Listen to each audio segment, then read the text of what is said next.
శ్రీ గురుభ్యో నమః.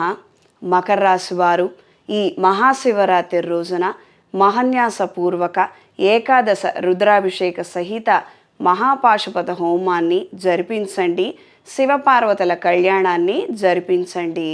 ప్రత్యేకంగా జాతకం కావచ్చు, గోచార రీత్యా కావచ్చు, బయట జరుగుతున్న ఎన్నో రకరకాలైనటువంటి పరిణామాలు కావచ్చు, అపమృత్యు దోషము ఒకవేళ ఏమైనా ఉన్నా, తత్సమ్మతితమైనటువంటి పరిణామాల వలన అనారోగ్యాలు వచ్చే విధంగా ఉన్నా, ఈ రోజున శివాభిషేకం జరిపించబోయే ముందర సంకల్పంలో అపమృత్యు దోష నివారణార్థం అని సంకల్పం చెప్పుకొని, మిగతా కోరికలు చెప్పుకొని ఈ రోజున అభిషేకము హోమము జరిపించుకున్నట్లయితే మంచి ఫలితాలను పొందగలుగుతారు.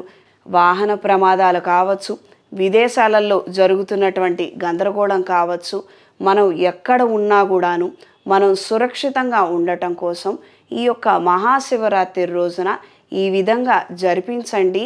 శుభ పరిణామాలు ఏర్పడతాయి, ప్రమాదాలు జరగకుండా ఉంటాయి. సర్వే జనా సుఖినో భవంతు.